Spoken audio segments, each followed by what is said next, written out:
அர்த்தம் அது.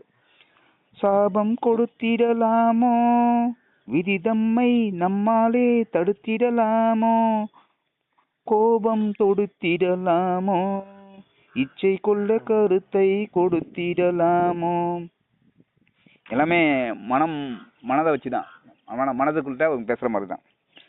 ஸோ சாபம் கொடுத்துடலாமா, ஸோ கொடுக்கக்கூடாது. விதி தம்மை நம்மளாலே தடுத்துடலாமா அப்படின்னா, சாபம்னா நம்ம கோவப்பட்ட வார்த்தைகளை பேச முடியாது. அதெல்லாம் அவ்வளோ தூரத்துக்கு கோவப்பட்டு நம்ம பேச தேவையில்ல. நம்மளோட விதியை நம்மளால தடுத்துக்க முடியுமோ அப்படின்னு ஒரு கொஸ்டின் வைக்கிறாங்க, வினா வைக்கிறாங்க. கோவப்படலாமா, இச்சை கொள்றதுக்கான கருத்தை நம்ம ஏற்றுக்கலாமா, இல்லை நம்ம கொடுக்கலாமா மற்றவங்களுக்கு, இதெல்லாம் பண்ணக்கூடாதுன்றது தான். சாபம் கொடுக்கக்கூடாதுன்னா அவ்வளோ தூரத்துக்கு நம்ம டெம்பர் ஆகி நம்ம கோபமான வார்த்தைகளை பயன்படுத்தக்கூடாது. நிதானமான வாழ்க்கையில் ஒரு ஆனந்தமான வாழ்வில் வாழறதுக்கு முயற்சி பண்ணிக்கணும். விதி தம்மை நம்மளாலே தடுத்துலாம். நம்மளால் விதியை நம்மளால் தடுத்துக்க முடியுமானா கண்டிப்பாக முடியும். அதுக்கு தான் தவம் பழகணுன்றது தான். ஏன் அந்த சத்து விசாரம், பரோபகாரம், தவம் இதெல்லாம் எதுக்கு கொடுக்கப்பட்டிருக்குன்னா, இந்த விதியை மதியால் வெல்றதுக்காக ஆற்றல் தான். மந்திரம் கால் மதி முக்கால் சொன்னாங்க இல்லையா. இந்த சரிகை கிரிகை யோகத்தில் பார்த்தீங்கன்னா மந்திரம் கால் மாதிரி தான். அது மதி முக்கால்ன்றது அறிவு எங்கே இருக்குன்னா ஞானத்தில் தான் இருக்குது. ஸோ அந்த அறிவாக வாழணும்னா ஞான வாழ்க்கையில் வாழ்ந்தால் தான் அது கிடைக்கும். அதை முக்கால் பகுதி அதுதான் இருக்குது.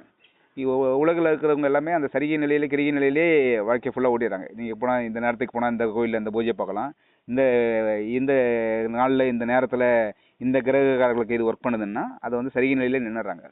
இல்லை அதிகபட்சம் கிரிகை நிலையில் வந்து ஒரு யோகம் பூஜைகளை பண்ணி அங்கே நின்றுறாங்க. அப்போ அந்த மந்திரம் காலிலே நின்றுறாங்க. அப்போ வாழ்க்கையும் அப்படி தான் ஒரு பெரிய முழுமை பெறாமல் இருக்குது. அதை மதி முக்கால்ன்றது வந்து இந்த ஞானம் தான் மதி முக்காலாக இருக்குது, அது அறிவாக இருக்குது. அதை சரியாக பயன்படுத்தினோம்னா அந்த அந்த கோவப்படாமல் ஒரு பேரானந்த நிலையில் வாழறதுக்கு சூழ்நிலை கிடைச்சிடுது.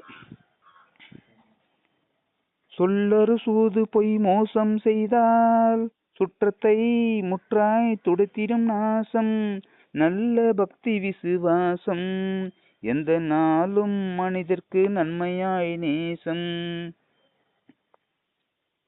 என்ன பொருள் இருக்கும்? சொல்லறு சூது பொய் மோசம் செய்தார் சுற்றத்தை முற்றாய் துடைத்திடும் நாசம், நல்ல பக்தி விசுவாசம் எந்த நாளும் மனிதனுக்கு நன்மையாய் நேசம். பொய்யான வாழ்விலும் ஒரு மோசமான வாழ்விலும் வாழ்ந்தோம்னா நம்ம கண்டிப்பாக நமக்கான பேரழிவு இருக்குதுன்றதான் நிச்சயமாக இருக்குது. ஒரு நல்ல ஒரு பக்தியில் வாழ்ந்து ஒரு இறைவன் மேலே நம்மளுடைய உயிர் மேலே நம்முடைய அறிவு மேலே நம்ம விசுவாசமாக இருந்துட்டோம்னா நமக்கு வந்து ஒரு எந்த நாளும் மனிதனுக்கு நன்மையாக நேசம் எப்பொழுதுமே எல்லையை காலங்களை கடந்தும் நமக்கு நன்மை பயக்கக்கூடிய விஷயமா அது அமைஞ்சிடுது. அந்த பக்தியும் ஒரு சரியான ஒரு விசுவாசத்துடன் நம்ம வந்து ஒரு உண்மையோட தனக்குத்தானே நம்ம உண்மையாக வாழ ஆரம்பிச்சிடணும்னா அது பெரிய ஒரு வாழ்வியல் மாற்றத்தை நமக்கு கொடுத்துருது. அதுக்கு அடுத்த லைனு